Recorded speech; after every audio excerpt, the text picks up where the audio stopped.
My guest today sells beautiful tables, real statement pieces for the home. His business is doing between £200,000 and £250,000 in turnover each and every single month. It's a great business with an amazingly beautiful product, and I will be sharing the link with you today so you'll be able to go and check out his products for yourself. But he's on the Grow with Evergreen podcast because he has some marketing challenges, and we're going to get into those challenges and see if we can help him take this business to a whole new level. It's going to be fun. Let's get into it. Welcome to Grow with Evergreen, the podcast designed to help you grow your business by providing practical insights into all things paid media, creative, and digital strategy. Every episode, we help home, garden, and lifestyle brands with their growth challenges by delving into their business, dissecting what they're doing, and defining a digital growth strategy they can take and deploy into their business. Let's get into it. Right, welcome back, beautiful people. Hope everyone is doing well. This is going to be an interesting conversation today. So the brand that we've got on, as I said, the product is stunning. You need to go and check out abacustables.co.uk. Really beautiful products, huge, big tables, large dining room tables, the sort of things that would go in they look show home-esque. You know, if you've got a really beautiful home and you want that statement piece, these are the guys for you. He's doing between £200,000 and £250,000 in turnover each and every month. And having a look at this business, I'm just amazed at the amount of their product they're selling. So he's told me in the pre-chat chat that an average order is around £7,000 to £8,000. So you can imagine how many of us are spending that amount of money on a table. Not everyone. That said, his business has some challenges. Specifically, those challenges are around, as you might imagine, getting the right traffic. So he's doing some Google ads, he's doing some Meta ads, he's doing all sorts of bits and pieces, but how do you get the right traffic? He's after an affluent customer. He's after someone that is most likely doing a home renovation or is really wanting that statement piece of furniture for their home. How do you get those people? How do you get in front of those people when they are actively looking and they have, frankly, the money to be spending on that level of budget?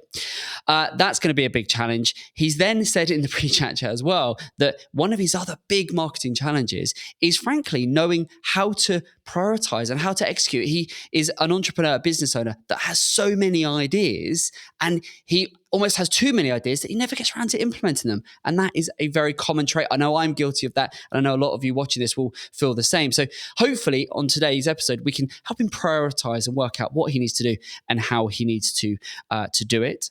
He has said he is using Google. He is using Meta. He's spending between 6 and 8K a month on his paid advertising. So we'll get into what he's doing and how he's doing.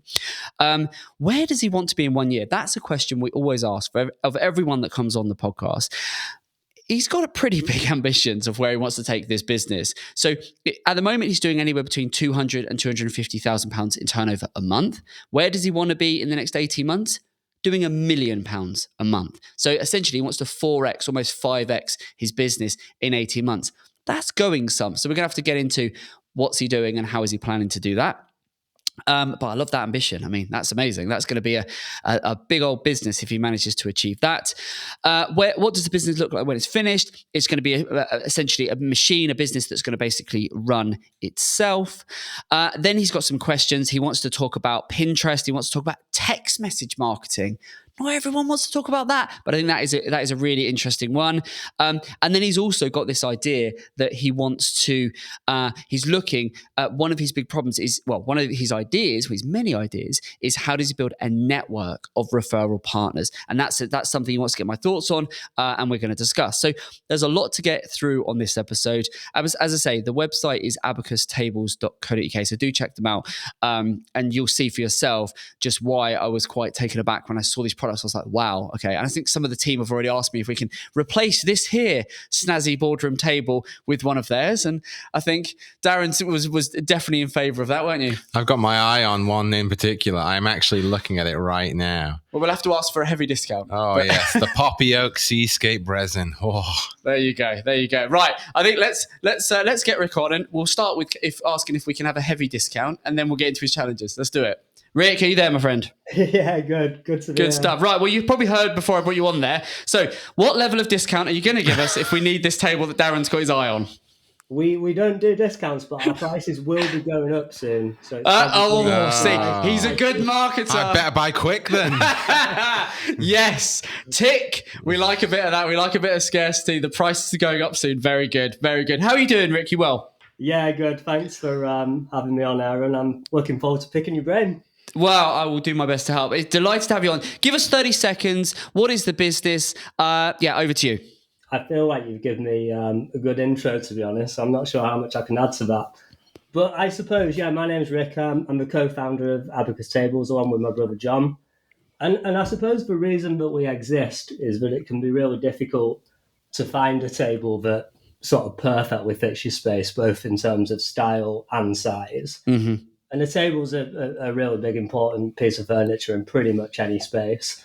So, as you said, we specialize in making these really, spectacular, kind of defining centerpiece tables, I would say. Yes, yeah. And they're really for people who aren't willing to settle for an average sort of off-the-shelf product and want something, that's going to sort of elevate the entire space and be something that they can, use and enjoy for the rest of their life. Oh, and we also make other matching furniture. There you go. So just give us, who is your typical customer then? So, just paint a picture for us. Who is buying the product? Who is dropping £8,000-10,000 plus on a table? So in terms of where they're at, it's primarily people who are renovating or who have just moved. Sure. It's obviously the affluent end of the market. So affluent renovators or just movers. Okay. Right, here's a question before we get into it. What is the most expensive table you've ever sold? That you're allowed to share. For a single table, 50-something thousand. Wow. And what sort of table was that? A big one. I can imagine. How big? A big Indonesian suar. So it was a single slab. I think it was 6 meters plus in length. Wow. Where did that go in the world? Was that in the UK or did that go overseas? Yeah, that was in the UK, central London.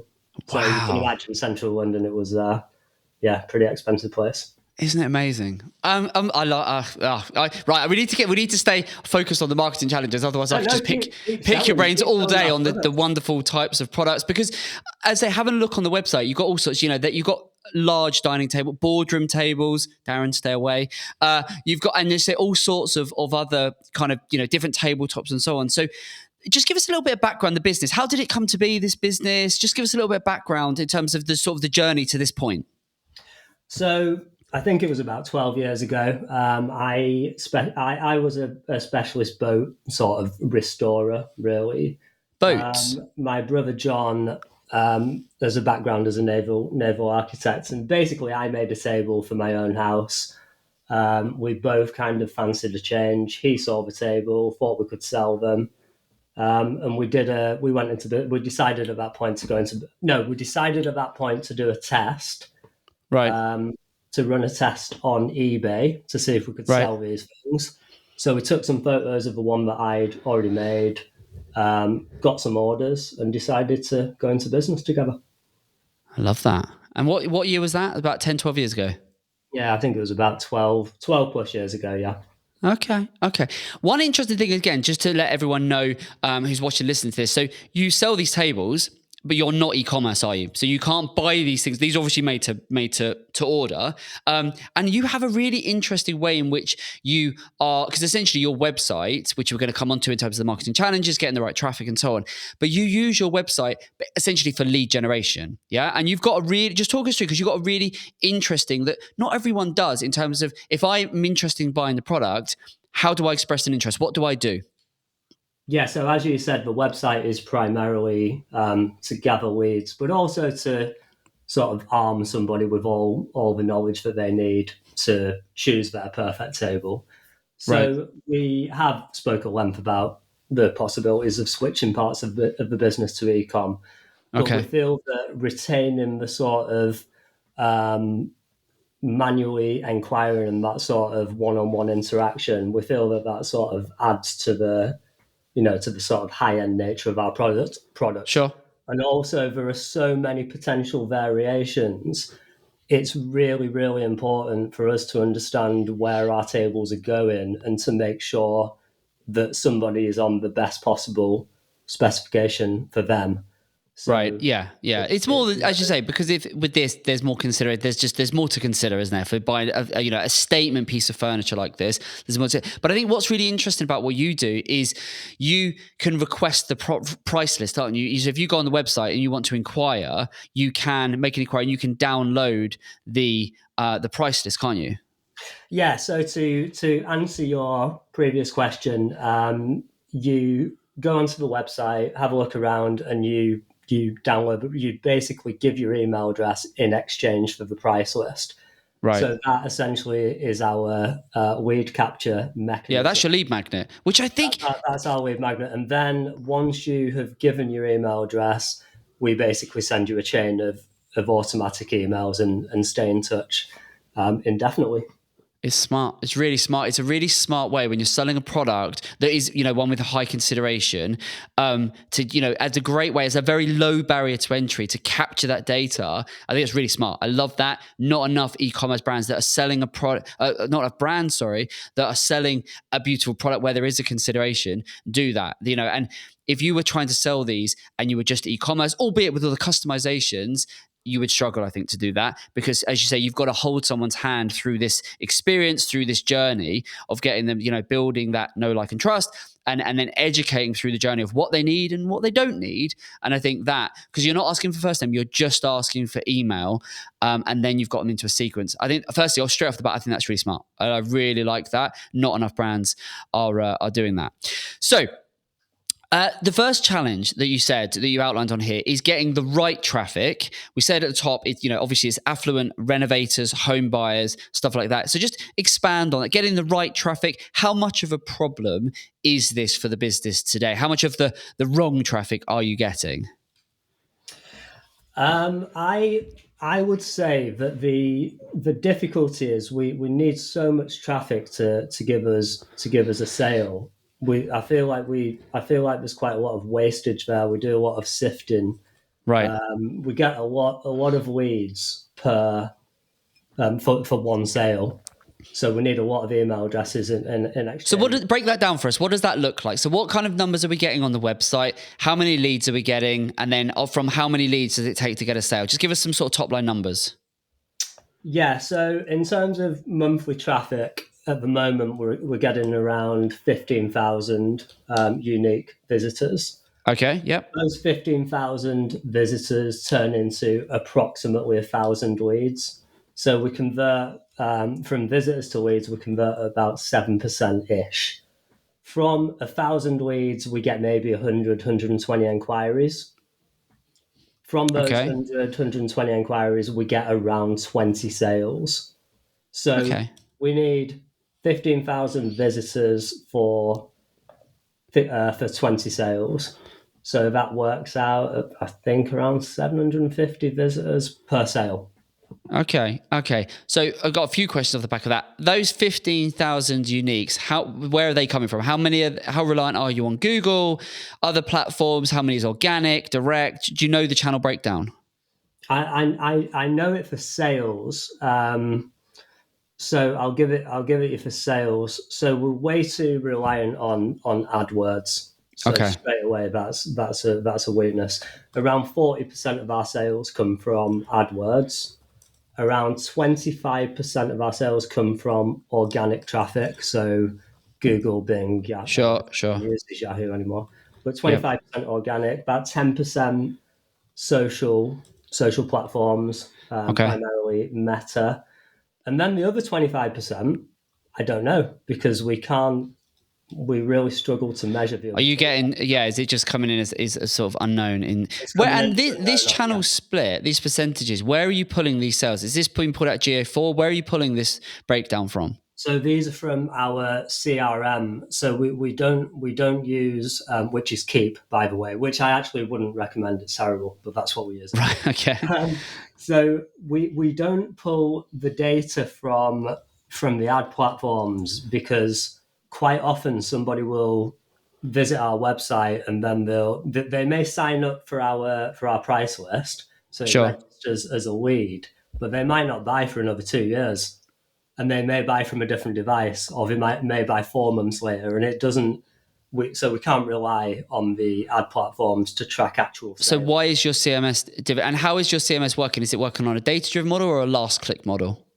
So we have we attribute sales to the first traffic source. So to the traffic source that they came from when they originally. So they're original. So when they entered your ecosystem, whatever that source is getting 100% of the value.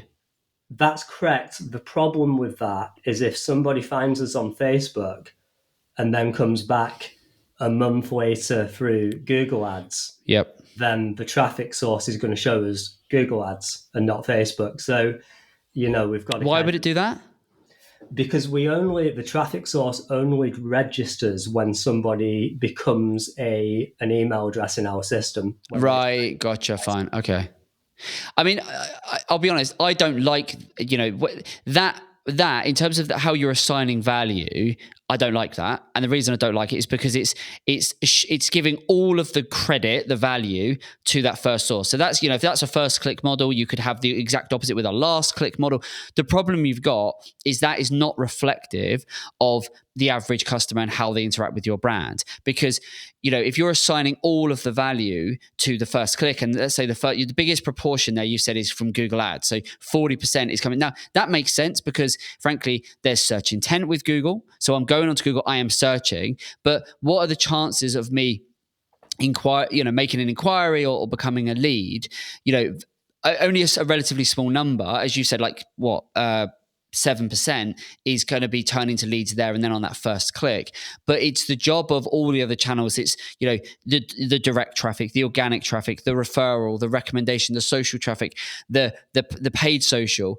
All of those channels are all going to feed in to playing a role in keeping the brand top of mind, re-engaging, nudging the user to then become a lead or get in touch, or frankly, even if they've done that, staying top of mind. And you sort of identified it in what you just said a second ago. So have you considered looking at the data, your leads and your traffic, in more of a kind of a data-driven way, where you sort of split the credit, if you like? Have you looked into that at all? Yes, we have, and I would love to be able to track the traffic source, just the original traffic source of when did they first. Well, why aren't you in Google Ads, Google Analytics?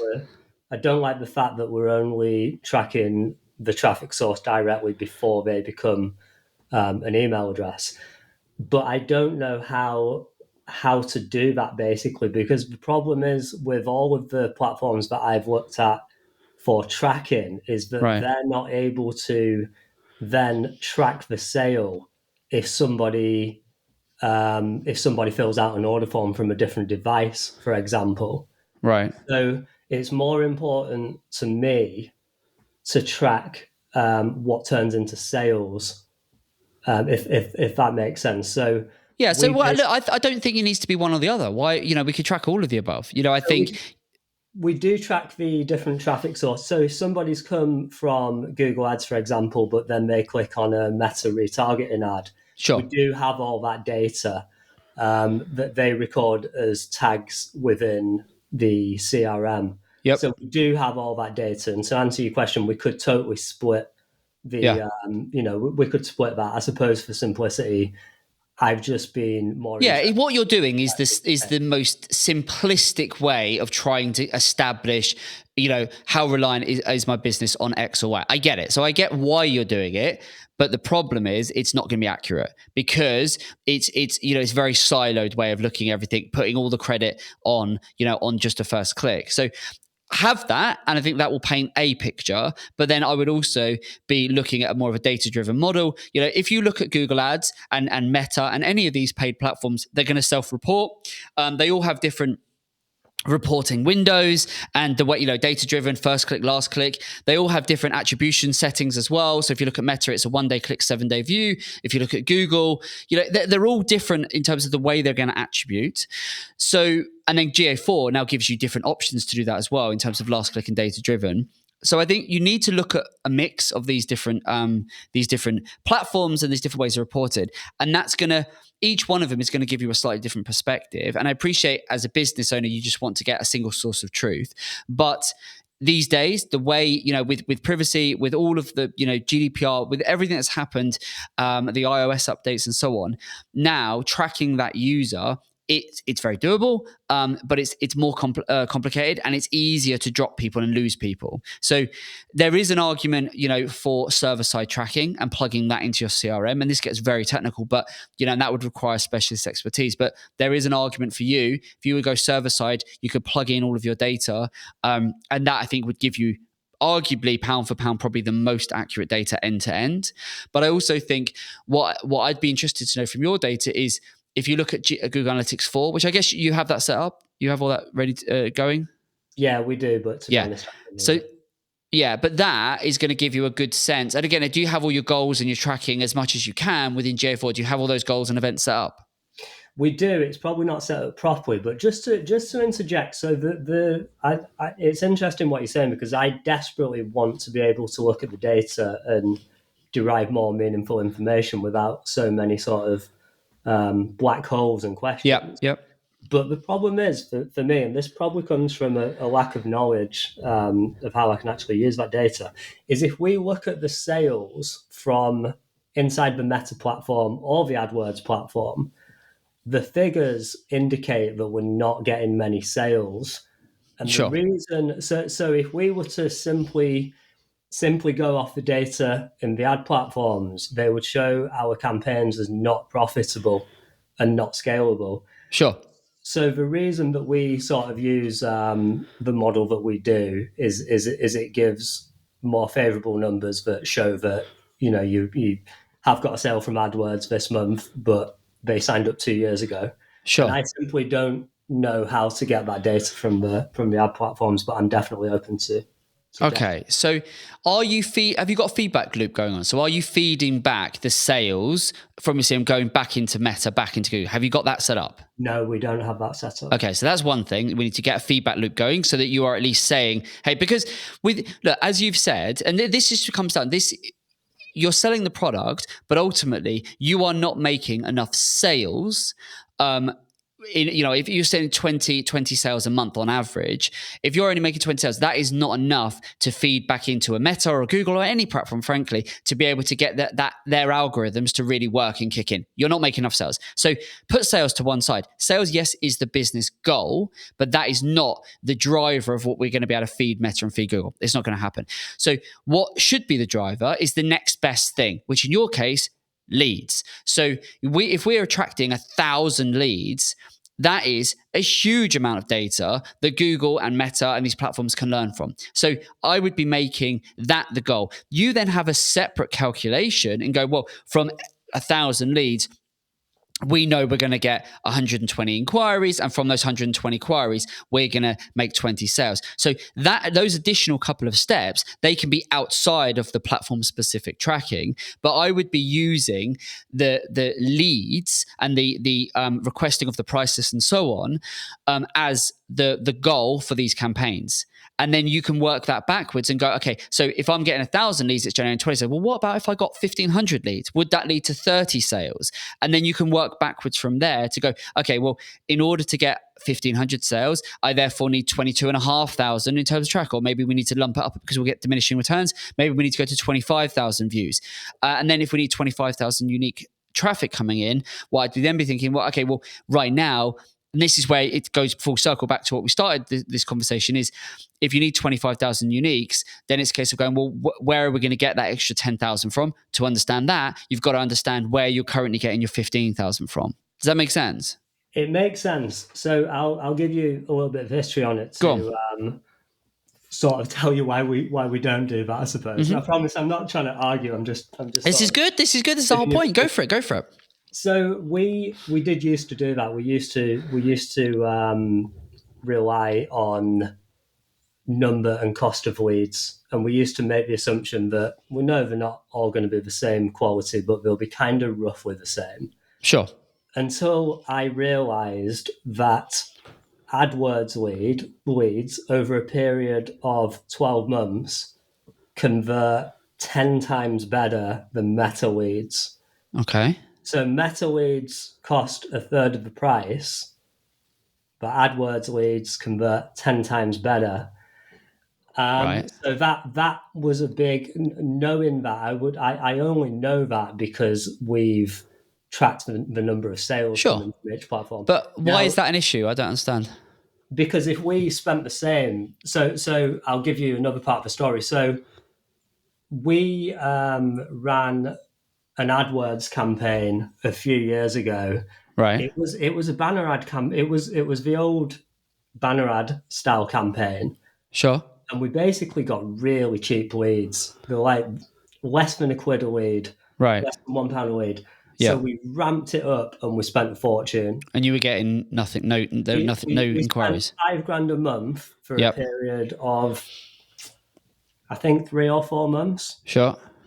and we didn't get a single sale. Right, but this is so for me. But okay, hold up. So I get what you're saying, but for me, comparing Google to Meta is apples and oranges, right? So the reason the quality of Google, and so you're not comparing or putting the two together. You're running these in isolation. So, it makes all the sense in the world for Google to be a better quality of lead than Meta if you just run them level pegging. Because why? Search intent. With Google, people are actively looking. With Meta, it's interruption marketing, right? They're on Instagram looking at what their friends are doing out on the town or whatever. They are not necessarily interested in buying, a large statement dining table. So, with search, there is intent. So that's the first thing. So you would be looking at Google in isolation, and then you would be tracking. And there is a way you could be able to, by setting the tracking up, and I think there is a whole tracking piece of work here, you can absolutely track the volume of leads you're getting from Google, and then you'd be able to track and feed back into the system by, again, getting that feedback loop for Google in isolation, tracking back from, thank you, Google, you've generated me X amount, 500 leads, 1,000 leads, whatever it might be. And from those, I'm tracking through my CRM that those leads have generated this number of inquiries. And you would be able, within a 3-month period, 90-day, 180-day window, get a really good sense of Google performs at this rate and Meta similarly performs at this rate. And it would not surprise me that if you looked at those platforms overall, Google is going to be a higher volume of leads, and the difference between clicks to leads to inquiries will be greater than with Meta. That said, what I'd be doing with Meta is with Meta, you should have, and I don't know if you've got this ready, but you should have 2 very distinct objectives or audiences. One, retargeting, one, prospecting. Warm prospecting with really, really good audience learnings taken from your retargeting, your lookalikes, would be very, very good based on your demographic, your ideal customer avatar for prospecting. But then standalone retargeting, pound for pound, you would spend far less, and you would actually probably see a better return on Meta retargeting than you would search Google. So there's a lot covered there, but does that kind of make sense? There's a few things there. I think you don't want to be comparing apples with oranges. Yes, it does make sense, and I think tracking the whole sort of journey is definitely important. I suppose I'm just sort of illustrating why I don't put too much emphasis, too much weight on numbers of leads, because we've been in a situation where we've had thousands of leads coming in every month from a seemingly good traffic source. Sure. But it's not resulted in sales. So I'm very much interested in traffic source and sale, but it absolutely makes sense that we need and that's the lead is that it's that is that top of funnel, right? Someone comes onto the website, they sign up, you're getting a good volume of leads, which is great. So you're going to grow the business, you're going to need top of funnel leads coming in, more and more of those, of course you are. But the next step down the funnel, as is always the case, quality of the leads, because we don't want to just be filling it full of people that are not right, or that they're not the right types of leads. So you're going to want to be tracking, because feed these algorithms the ability to generate you more leads, but then you need to have a feedback loop going on so that you're telling Google, this is a good lead and this is a bad lead. And again, from a tracking perspective, based on how you've got things set up and what you're doing, there's so many ways to do that. But I would be focusing, if you feed back how many leads, the conversion rate from lead to inquiry, that is going to educate the algorithms and then keep them learning in terms of how they can better improve and find you more of the right people. And then, because then what you could also do, there's so many things you could do with this, because then based on those customer lists, the inquiry lists, right, which are going to be bigger than the sales lists, you could take that list and the sales list, to be honest, and you could feed those back into the system for the algorithm, Meta and Google and so on, to learn who is the ideal customer for you. So all of this is about educating these platforms to get you, find you more of the people that have already bought the product or at least been an inquiry. And that's what I'd be doing. But if you've only got the data flowing one way, you're always going to be reliant on that top of funnel, and you've got to feed it back. So we've created custom audiences within Meta based on our customers and leads. So maybe that counts as the feedback loop there, but we haven't done anything in AdWords, which is crazy because that's our primary. That's your primary driver. Yeah, you need to get all over that. That absolutely, I think that makes a lot of sense. And then, are you doing standalone retargeting on Meta? We are not at the moment. We have done in the past. We absolutely should be. We need to get all over that. That absolutely needs to happen in terms of standalone retargeting, going after those pain points, using a bit of scarcity. I mean, from a pure marketing standpoint, the website's doing some really clever stuff, which I love. I think you said you've got lots of ideas and never enough time to implement them, but I know you're a fan of doing some of the marketing stuff yourself. Some of the stuff you're doing, I think, is really good. And I'd be tapping into some of that, using a bit of scarcity, using a bit of limited availability and, lead times and all of those sort of marketing triggers, tapping that into social to just prompt and remind folks that have shown an interest, become a lead. Maybe they've taken a step further from lead to inquiry. You could stagger this and quite literally create an evergreen funnel of the different audiences. And then you can leverage Google and Meta to build, like lookalike audiences and similar to, build those audiences out with those custom audiences to really educate those platforms on this is who we're going after. So retargeting would be the first step on that. That is an absolute must. Absolute must. I absolutely agree with all of that. Okay, good stuff. Right. So I want to press on with, so we're using Google Meta. So just before we do, actually, what are we spending on Google and on Meta? What's the split right now? The majority is going on Google. So I think it's around $5,000 to $6,000 a month on Google. And how have you? Maybe 1 to 2 on Meta. And so that is, and what type of, is it search, shopping, not going to be shopping, but Performance Max? What is it you're running? So we've only just started Performance Max in the last month or so. Okay. It's primarily search at the moment, but we are seeing good results from Performance Max, so I am planning to ramp that one up. Okay, right, fine. And then, and in terms of the budget that you're spending so far, is that just naturally grown that you've ended up spending? Like, why are you not spending $20,000 a month and getting way more leads and far more traffic? Why are you not doing that? Is it that you've, what's the reason you haven't scaled beyond 6 to 8K? So that's exactly what we want to do. But the difficulty is, I think it's probably the limitation, the bottleneck is in the way that our AdWords campaigns are set up. So most of the campaigns are registering.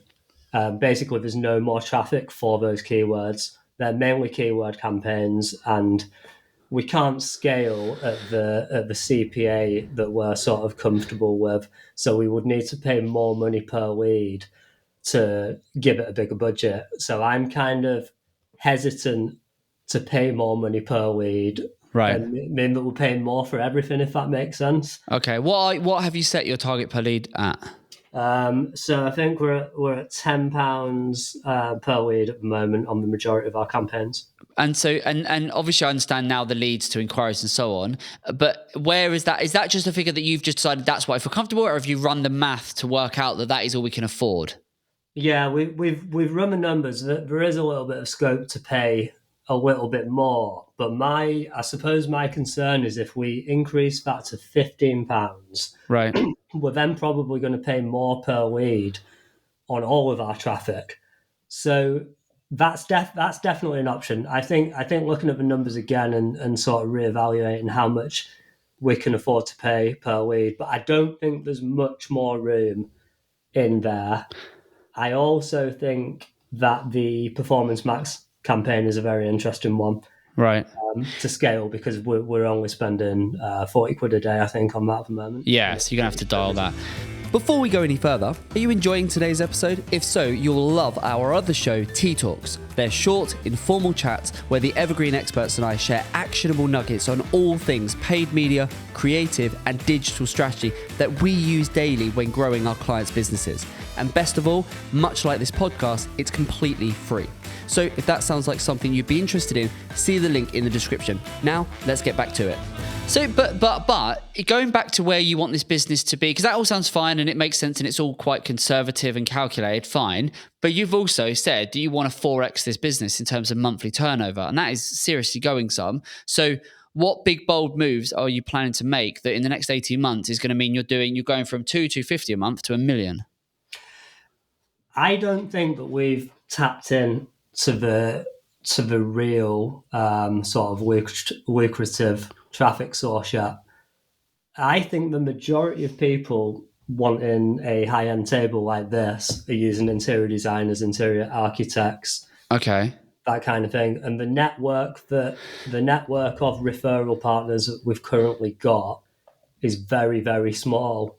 And we've never tried to grow it. We've never had a proper crack at creating a big referral network. And I suspect, based on the data, that that's where the real money is.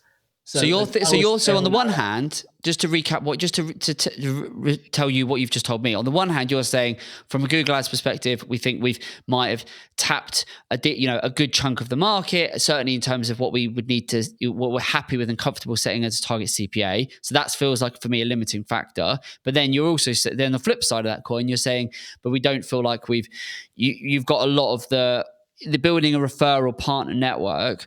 Is that where you're seeing the explosion in growth is more from the referral partners, and Google and stuff like that is more just going to organically just keep growing and bit by bit? Is that because something's going to fundamentally, if you want to 4x this business, you're going to have to do something quite differently to suddenly dramatically grow? So are you attributing that to the referral partners? I think it's the compound effect of everything. I think the referral partners are where the biggest opportunity is.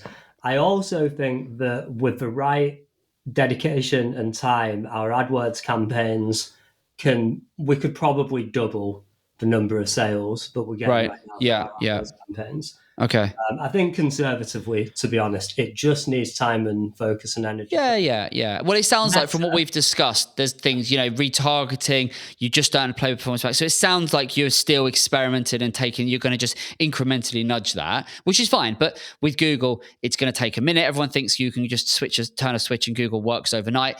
Performance Max has an 8-week lead time, so it's going to take a minute for campaigns. So I'm just trying to go, if someone put a gun to your head and said, you have to be doing £1 million a month, how are we going to make that happen? So I think Google will continue to play a role, but just talk to me then quickly about this referral network then. What are you planning to do and how are you planning to get it out there?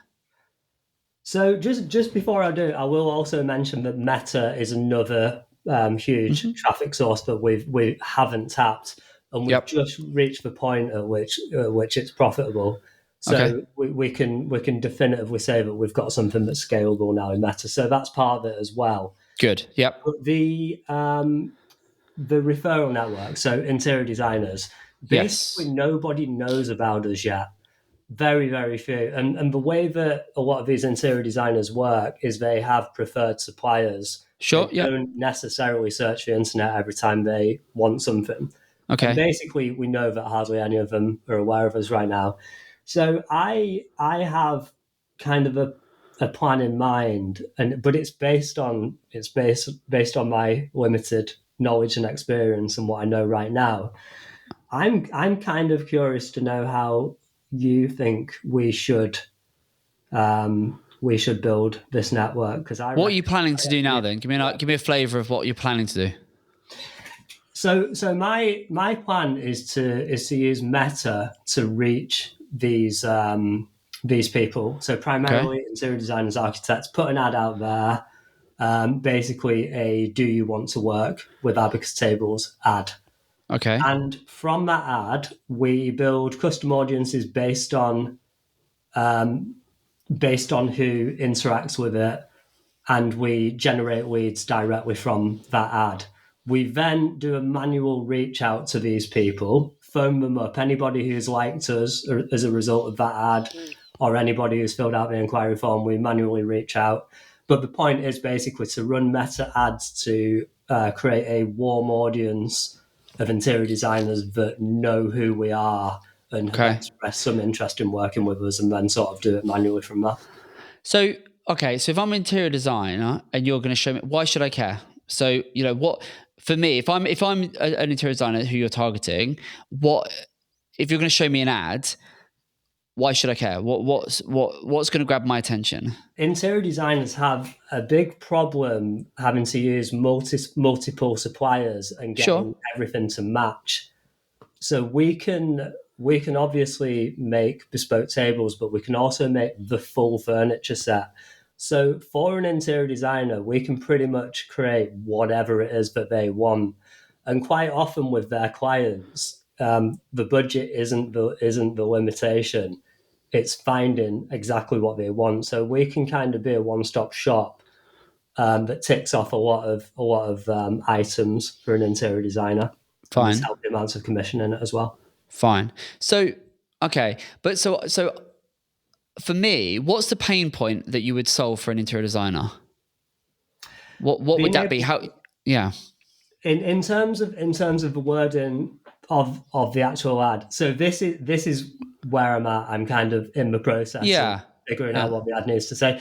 I'm not exactly sure, but I do know that the interior designers that use us for the clients that just want to know they've got the best of something. They want the best of everything, including the best of the table. So, so you asked me what I would do. So I think there's a few things that spring straight to mind. So I think I'd be thinking, well, the first place I'd start is with your existing interior designers. So your existing people that are your ideal partners, I would be going to them. I'd be having a coffee with all of them, physically going to them, sitting down and trying to extract from them why they use you. What is it, the pain point that they solve? I think that's the first thing I'd do, is having some conversations. I think you will have made some assumptions based on why they use you, and you might get thrown other things. I never would have thought of that. So I would be having those conversations and trying to extract as much as I can from the people you're already working with. And that might confirm, that's either going to probably confirm some of what you already think. It might throw some new ideas up.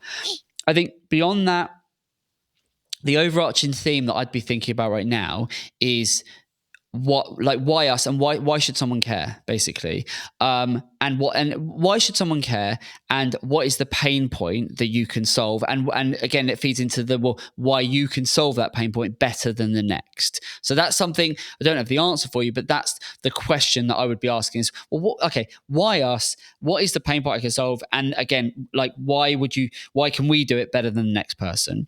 So I think there's that. I think that fundamentally, it's the same reason that people come directly to us.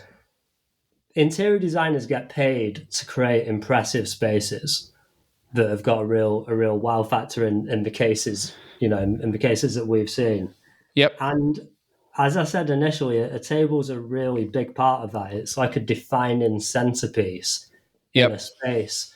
So the space is always going to be limited by that big centerpiece that you put in the middle. Yeah. And that's what we do. We create impressive, striking centerpieces. So on one level, it's the same reason that people come directly to us.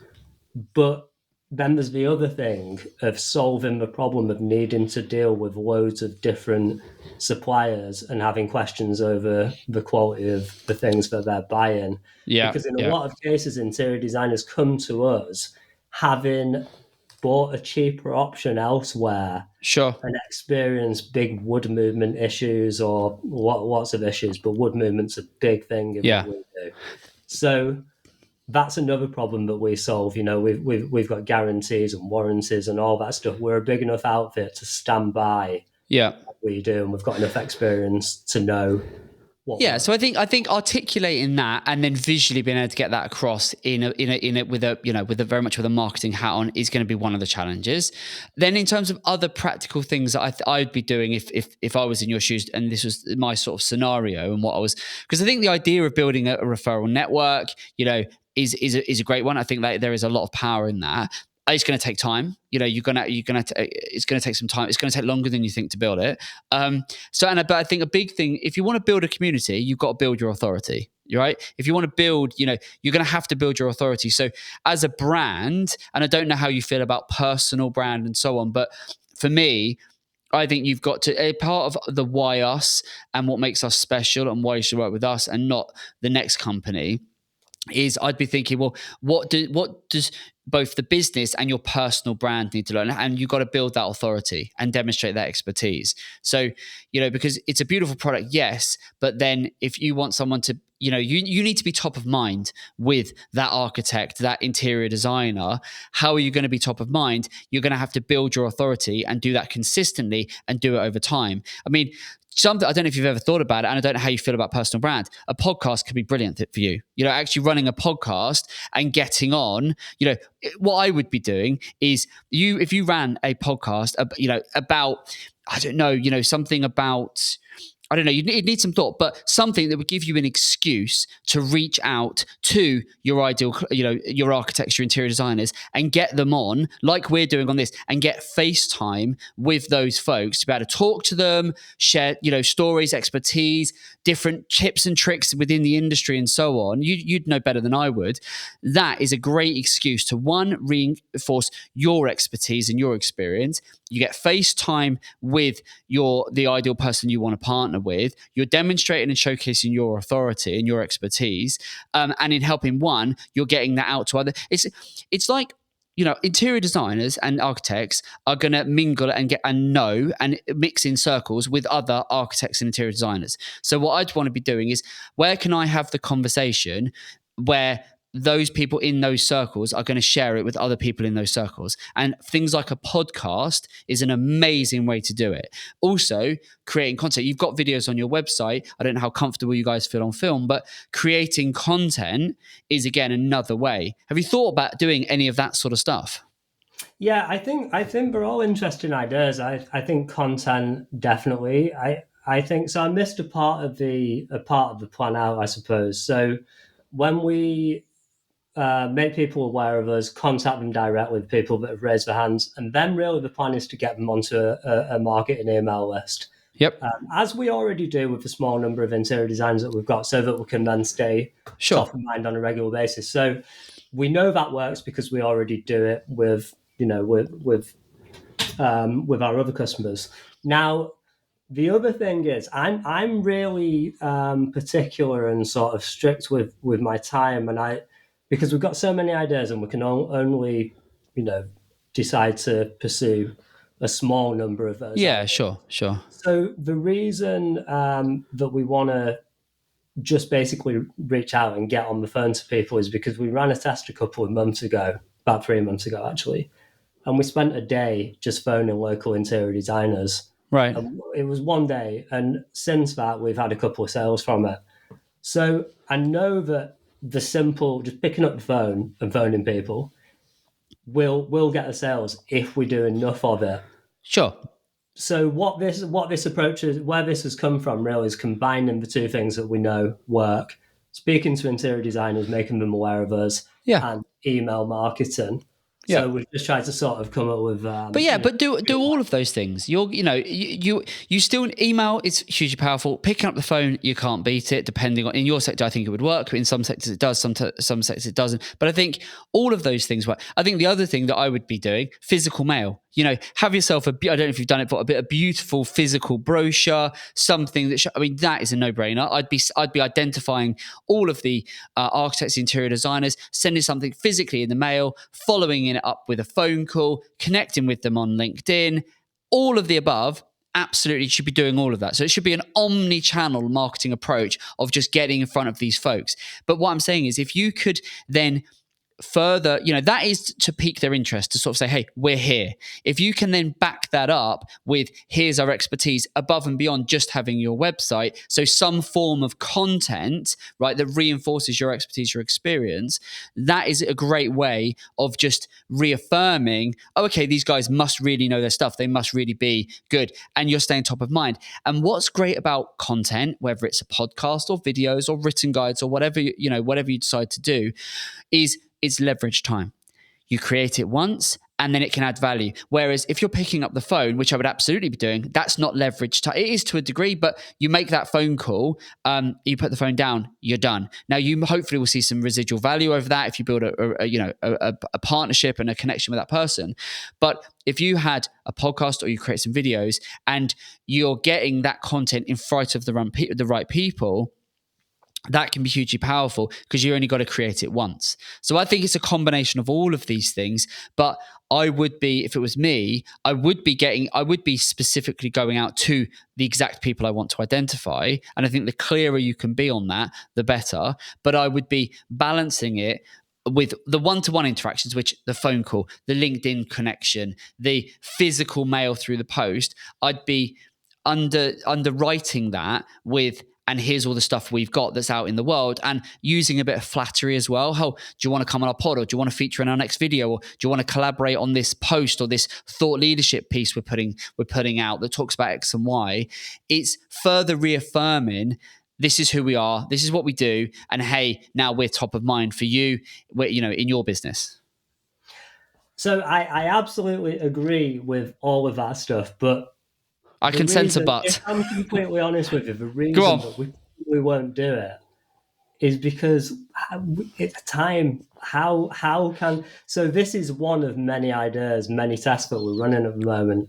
Yep. But we just simply, in a perfect world, I'd hit a button and we'd be creating content specifically designed to increase the chances that interior designers are going to start using us and send that out.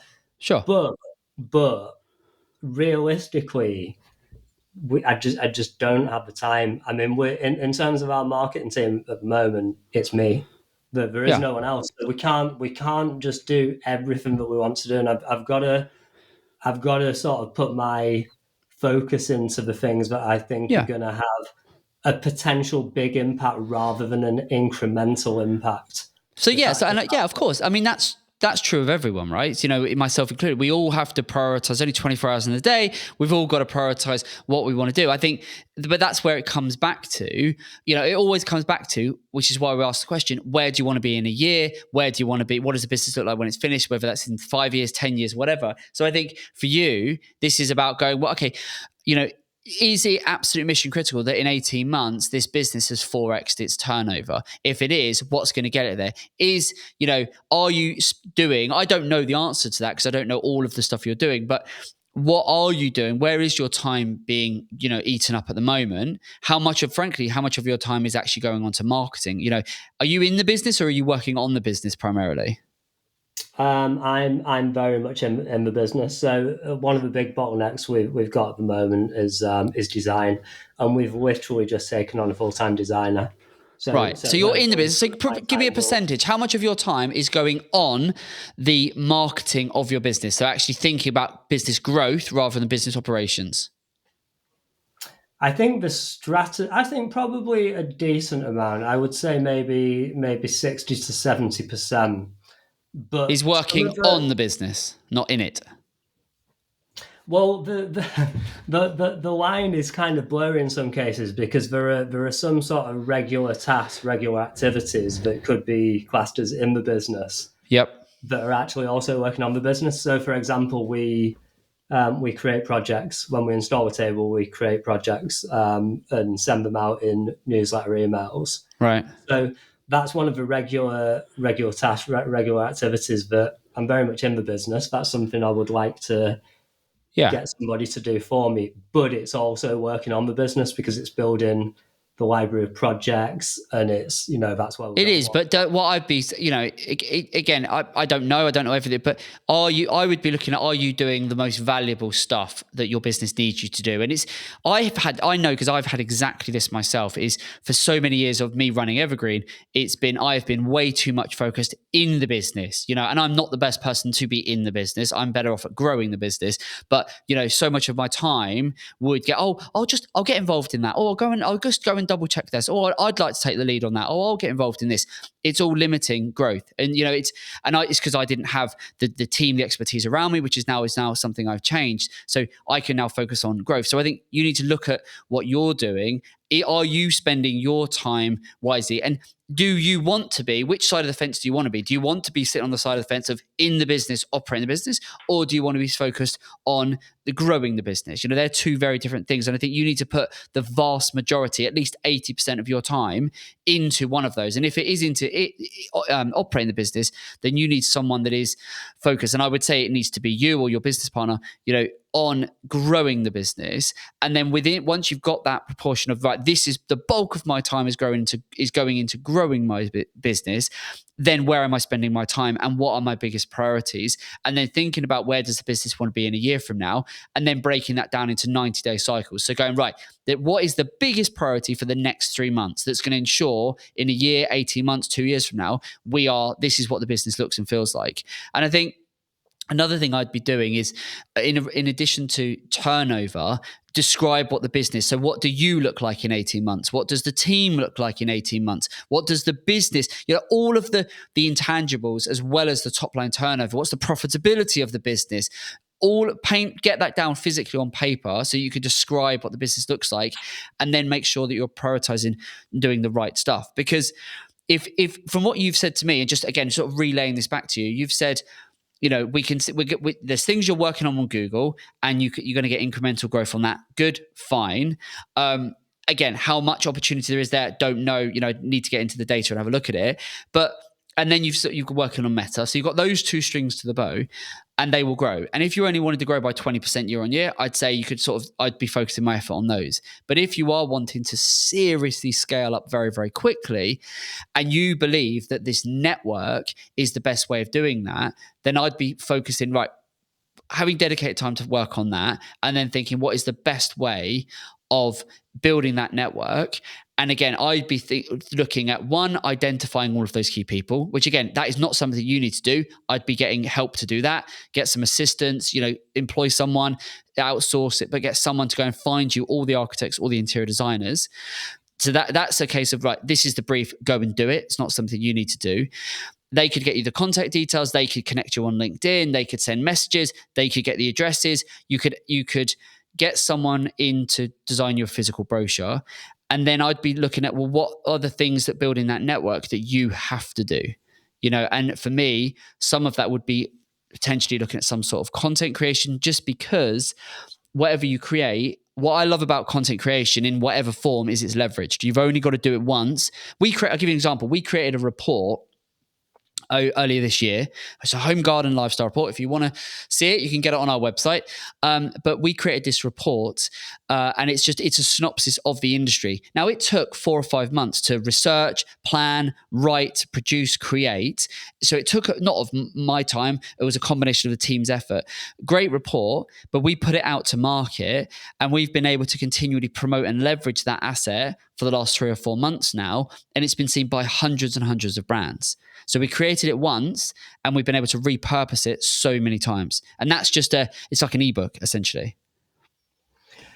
I agree again with everything that you've said, but I'm going to sort of touch on what I think is probably a challenge, not just for us, but for other people. Sure, go for it. John and I obsess about working on the business rather than in the business. Yep. And we, that's what everything that we do is geared towards. But the reality is we can't afford to bring people in to do the things that you've said. And we need to this. And I feel like there's not enough people that say how difficult this is. And I feel like this is the biggest challenge that business owners face when scaling, or at least it is for us. Yeah. No, absolutely it is. I Yeah. think being able to work on the business whilst keeping your business alive is incredibly difficult.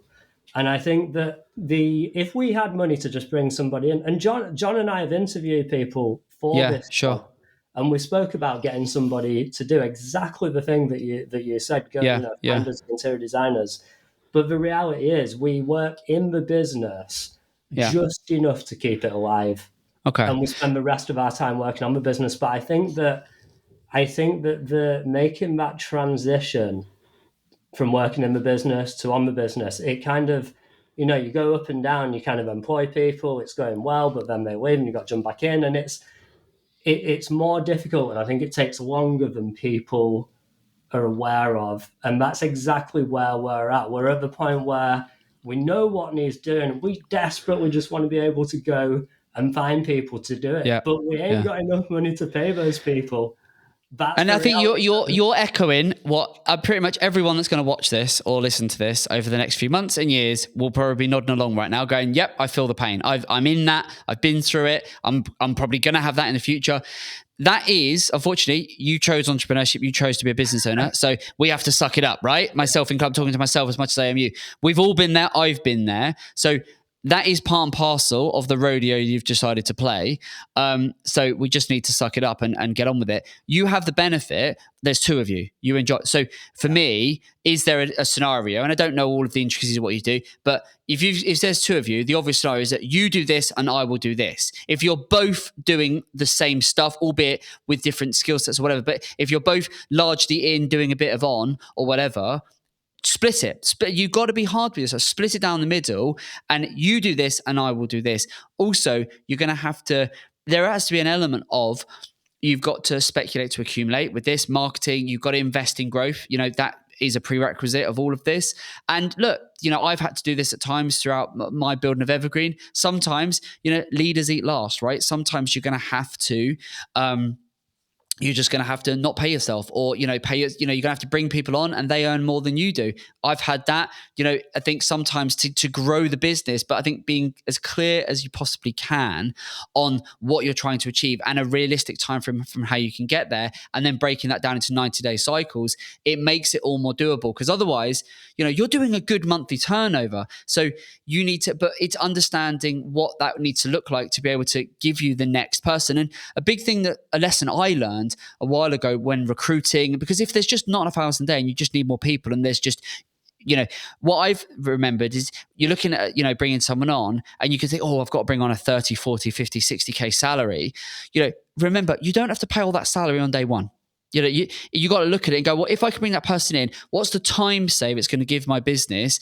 And can I cover that cost for 90 days, or 120 days? Because if you can, okay, it's no longer a 40K salary that I've got to bring in for a marketing manager or something. I've only got to find 10K to make it sustain for the next 3 months or whatever. Okay, I can manage to do that.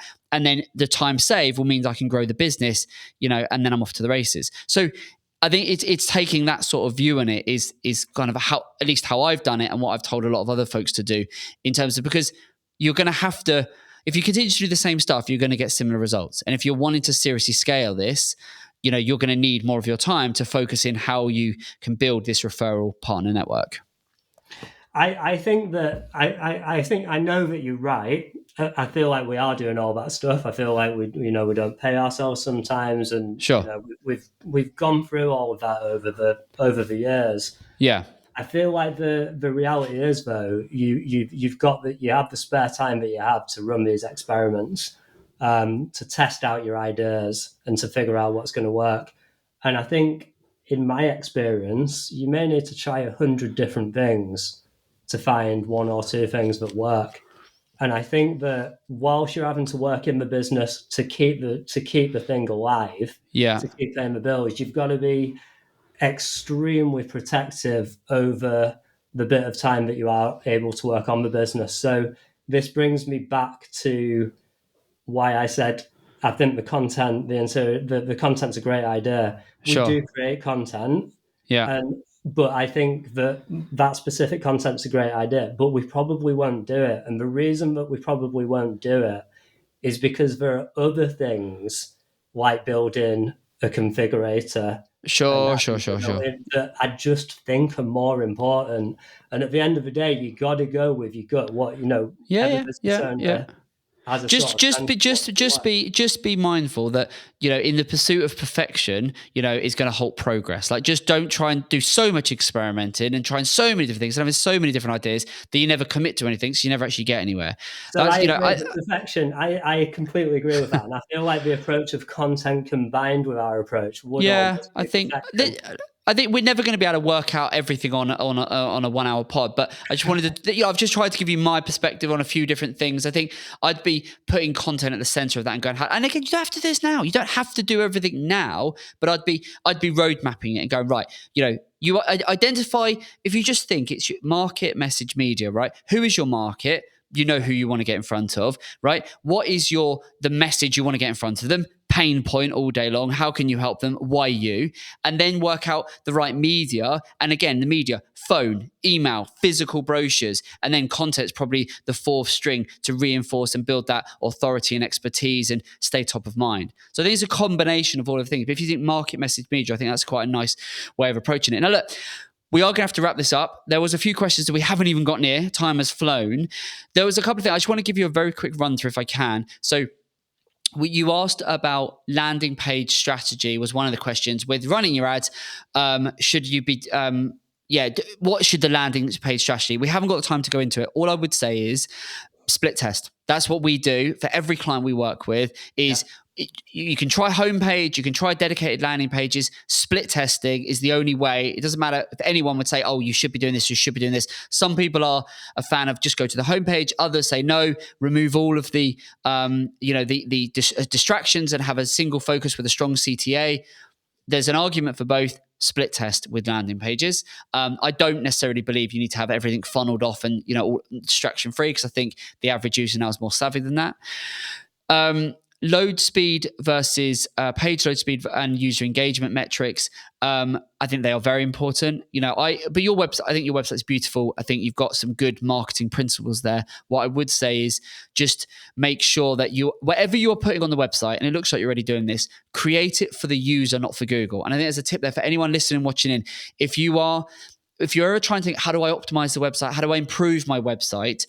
Focus on what would my target customer want, and bringing your products, your services front and center, and making it easy to navigate, easy to find what it is the average Joe customer is on the website for, and not going, what's best for Google? Don't do that. Don't try and optimize for Google. Optimize for the customer. I think if you do that, you'll never go far wrong. There was one last thing you had, which was Pinterest. Well, actually, two things: Pinterest and text message marketing. Have you done either of those? We did a little bit of Pinterest, but the reason I asked about them really is because I don't know anything about them, and I just wanted sort of your take on it, really. Pinterest, mate, for this sector, absolute no-brainer. It's so visual. It's all interiors. Pinterest is a great thing. And your target audience, for your referral partners, interior designers, they are going to be all over that more than probably any other platform. So yes, get someone who knows what they're doing for Pinterest and experiment. That is an absolute slam dunk for you in terms of your target market. Text message media, who are you planning to go out to? The inquiries, the leads? Yeah, it just occurred to me we're collecting email addresses at the moment, but we also do quite a lot of phone numbers from inquiries. And should we be doing? I don't know. It was just a question. I do like text message marketing. I'm not convinced it's right for you, right. Based on just personal opinion. Just based on the type of customer that you're targeting.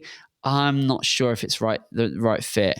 I don't know. I'd need to give it a little bit more thought on that. Happy to have a conversation afterwards, but I'd need to know a little bit more on what you were planning. But my gut tells me text message marketing for you, not so much. But Pinterest, absolute slam dunk. Make sure you do that. Okay, I've crossed message marketing off my list. So there you go. It's one less thing, right? It's one less thing for you to worry about. There you go. I've helped. If nothing else, I've shortened your experimental list. Well, look, Rick, thank you so much for being on. Hopefully it's been useful, giving you some food for thought. I think you've got a great business here. I mean, clearly people are buying the product if you're doing £250,000 a month. I wish you every success in building this thing and taking it to the next level. I think hopefully we've shared a few ideas today that's given you some food for thought and hasn't expanded your experiment and to-do list even further. You've shared a lot of ideas. I feel like I've been quite argumentative, but not at all. I love it. It's great. I've written down a lot of notes, and you've shared some really good ideas. I especially like the one about just phoning up and meeting our interior designers and seeing what's most important. I think that's so obvious, but I missed it, and I think it's sometimes you just can't see the wood for the trees. I think do that. Take them out for a coffee. They'll love that. Don't do it over the phone. Get them in person. Those that you can, you will get way more out of them if you take them out for a coffee or lunch. Say, I'll take it for breakfast, take it out for a coffee, and then just explain your idea. What people love community. So if you can say to people, look, this is what we're planning to do. What do you think? They're on the inside looking out and they'll share so much more if you physically sit down and say, look, we're planning to do this thing. Would it be of interest to you, and why and how, and what would you like, and how could we, all of that, you'll extract some gold from that. I really like it. Good man. Well, Rick, thank you so much for being on. Keep up the good work, keep in touch, and we'll speak soon. Yeah, all the best. Thanks for your time. Well, there you go. That was Rick. What a great business that is. That is one with, if he does those things, and I think his biggest problem, I'll be honest, is he's got so many ideas, classic entrepreneur, so many ideas, that is that going to be at the detriment of him actually making progress to actually take the business on? Or is he going to almost procrastinate because I could do this and I could do this and I could do that? And how many people fall into that trap that you don't actually end up just really pushing on because you're looking for perfection, you're thinking and almost over worrying. Hopefully he's going to stop doing that, because I think if he does and he gets those basics right, I think if he just focuses, I've said it before on the pod, I think the biggest thing that I'm finding in all of the people we have in the podcast, the prospects I'm talking to, the clients, is just to say, focus, just focus, be disciplined and be clear on where you want to go. And then do that map on how you're going to get there. You say a lot, you wouldn't get into your car and start driving without a destination in mind. Exactly that. I do say that a lot. And that, I think, is a really nice way of thinking about it. It's just, when was the last time you got in your car and just went, I'm just going out for a drive? Never. You don't do it. No one does it. You've got a destination. I just think you need to be clear on what success looks like, where you're going, what the destination is. And that then makes it so much easier to go, okay, if I need to be, my business needs to be there in a year, I need to pull my finger out and I need to start doing this, this, and this. Well, you know where my next destination is? Go on. Is the Abacus website to check out more of their tables. Look at that. Aren't we just true marketers? I love it. But no, as I say, check out abacustables.co.uk. It is beautiful products. I think Rick's gone now, so we can say that hopefully when he listens to this back, he'll decide to give us a heavy discount on one of his beautiful tables for our boardroom. And it's the only way we're going to get one. It really is. It really is. But no, hopefully you've enjoyed this episode. It's given you food for thought in terms of your business, and hopefully it's been relatable and given you some ideas. I think, we are massive advocates of paid media and all of that stuff, but that in no way is at the detriment of, the old school stuff. Pick up the phone, get out and meet people, send physical mail, all of those things. So valuable. Build a community, showcase your authority. And if you're considering it, start a pod. See if you can be like us and get past 20 episodes, because I think this is our 19th. This is 19th or 20th? I think this is our 19th. This is our 19th. Okay, well, so this is our 19th, which means the next one, the next one is the 20th. Yeah. Unbelievable. So and if we do manage to do one more and put it out, you know what that means? That means we have surpassed what so few people do. Isn't it some crazy stat? It's like 80% of people don't get to it's like 20. Most podcasts don't make it to it. So if we have, I think I'm going to do a lap of honor. If we manage to record one more, we've got to do something special. If we can record one more, I'm going to do a lap of honor. But hopefully you enjoyed this one. Darren and I will see you on the next one. Thank you so much. Take care. If you enjoyed this episode and want to see more, well, on the left side of the screen, you'll find a video that YouTube has hand-picked just for you. On the right, you'll find our latest video hot off the press. And don't forget to share your thoughts in the comments, subscribe, and hit that notification button. Thanks for watching.